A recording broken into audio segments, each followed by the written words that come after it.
Poetry title is पापा। कभी हंसाते थे, कभी रुलाते थे, वो पापा मेरे बहुत कुछ सिखाते थे। खुद सारी तकलीफ लिए वो बच्चों को तक न बताते थे। वो पापा मेरे डेली एक नया किस्सा सुनाते थे। सुबह 6 बजे ही वो निकल जाते थे और फिर शाम को ही वो घर आते थे। फिर आकर वो घर में चहल पहल मचाते थे। वो पापा मेरे सबके चहीते कहलाते थे। सुबह उठते ही वो स्वीटी चाय लाइए कहकर वो सबको जगाते थे। वो पापा मेरे पूरे मोहल्ले की मुश्किलें हल कराते थे।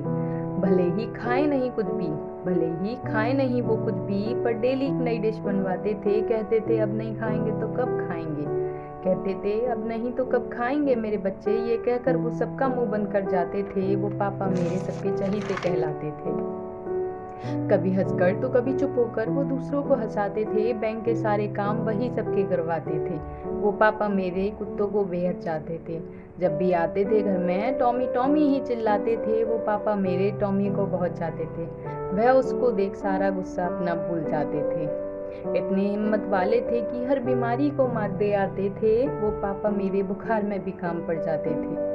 बीवी बच्चों को हमेशा अपने आसपास ही बिठाते थे। एक पल को भी कोई दूर होता, एक पल को भी कोई दूर होता तो उसे गुस्से में ऐसे आंख दिखाते थे कि डर के मारे सबके सब टाइम होते ही घर आते थे। बच्चों के लिए वो अपने आप को भी भूल जाते थे। और करवा चौथ पर वो मम्मी को सजा देख, और करवा चौथ पर वो मम्मी को सजा देख अपनी चेयर उनके सामने ही लगवाते थे। वो पापा मेरे सबको अपनी बातों से ही हंसाते थे।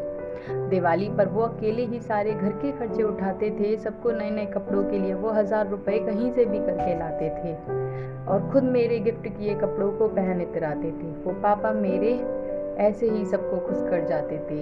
मम्मी का खाना वो बेकार बता, मुझसे ही बनवाते थे। ऐसे कुछ नहीं आता, तू बनाइए कहकर मम्मी को वो बहुत चिढ़ाते थे। वो पापा मेरे अब कहीं नजर नहीं आते हैं, बस दीवार में एक टंगी तस्वीर में मुस्काते हैं।